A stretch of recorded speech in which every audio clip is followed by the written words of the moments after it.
What's up, you guys? It's Sir Scrub here, bringing you some more Scrub Tier Yu-Gi-Oh! And in today's video, we will be taking a look at how to beat dinos. Before we get into today's video, please be sure to leave a like and subscribe, and let me know what you think down in the comment section below. Also, if you'd like to support the channel further, please check down in the description with all of the different ways you can support the channel. And while you're there, head on over and check out the Coalition of Scrubs, where I have partnered with several other content creators to bring you guys amazing Yu-Gi-Oh! Content. With all that junk out of the way, let's go ahead and jump both feet into today's video. So, starting off, what's the schedule for today's video? Of course, I will be breaking this video down into 3 distinct parts. First, we have the strengths of the deck, so just in case I miss some cards, you guys can have the info to innovate your particular strategies with. Then we have what to do when going first and second, respectively. So, starting out, what makes this deck so good? Well, dinos have gotten a plethora of good support in the last years, which has all added up to it being a Tier 1 deck in the current format. So I suppose we'll start at the top and work our way down. The deck has a fantastic boss monster in the form of Ultimate Conductor Tyranno, which has a fantastic interruption ability to blanket book the opponent's entire board. Along with that, whenever it attacks a face-down monster, it can blow it up before damage calculation and burn the opponent for 1000 damage. Combine that with its massive 3500 attack stat, and this card is a powerhouse every time it hits the board. Moving down, we have the 2 biggest combo pieces of the deck, Soul Eating Oviraptor and Miscellaneousaurus, both of which are integral to the deck strategy. Oviraptor is either a Foolish Burial or a Stratos for the deck, allowing them to put whatever combo pieces basically wherever they need them. Miscellaneousaurus, on the other hand, gives all of their dino monsters the infamous Spell Speed 4 status, making them immune to hand traps. As well, it's an extender from the graveyard, allowing them to tutor for just about any dino they want, provided they have some setup. The deck also has one of the most famous dino cards at its disposal, Baby Ceratosaurus. This card floats into any level 4 lower dino upon being destroyed by a card effect, which both Soul Eating Oviraptor and Ultimate Conductor Tyranno happen to do.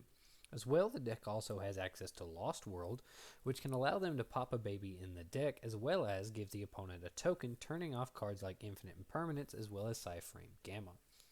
Overall, this deck is super consistent and super resilient that has many avenues of combos available, as well as many different ways to protect themselves from interruptions.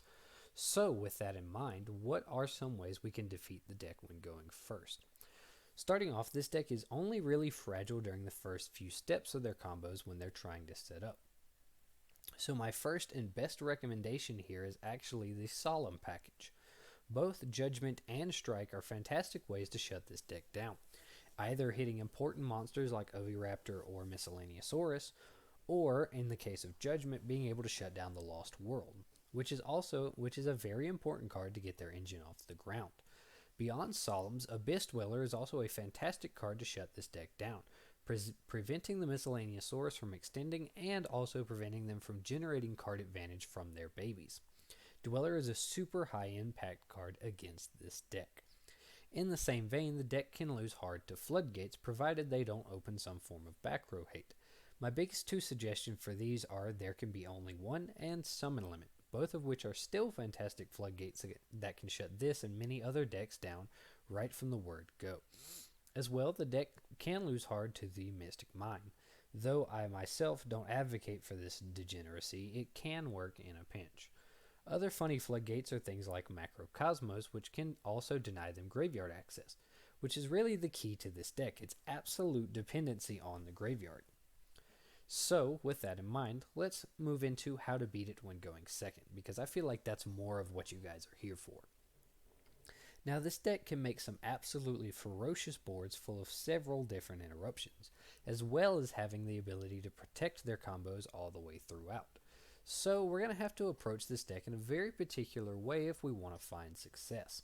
As such, some of the decks I talk about here will be particularly scrubby compared to my other videos. So, with that in mind, let's start with probably the scrubbiest of them all, and probably my favorite, Psyframe Gear Delta. This card is particularly useful against this deck, allowing you to shut down the Lost World upon activations, which does a couple of things. Firstly, it prevents them from giving you a token, which sets up a several different combo pieces for them, but mostly it prevents them from being able to pop said token and in turn use Lost World to pop their Baby Ceratosaurus in the deck, allowing them to basically get their feet underneath them. This means that they either have to hard open a baby or they're forced to use their Miscellaneousaurus extender to get one out, which still prevents them from using Oviraptor to cycle the babies in and out of the graveyard. Beyond that, I prefer to break this deck's boards rather than try and interrupt the combos because of Miscellaneousaurus' ability to protect them from responses. So, with that in mind, Dark Ruler No More is probably the single best card to use against this deck. They're forced to run and open Solemn Judgment if they want any hope of not having this card break their board. In the same vein, Forbidden Droplets can work much the same way. Though it does come at the cost to having to lose some hand advantage to do so, it does have the advantage over Dark Ruler of being able to be used as an interruption if you're going first. Beyond that, one of my absolute favorite board breakers against this deck is Book of Moon, allowing you to go 1-for-1 with any of their established interruptions.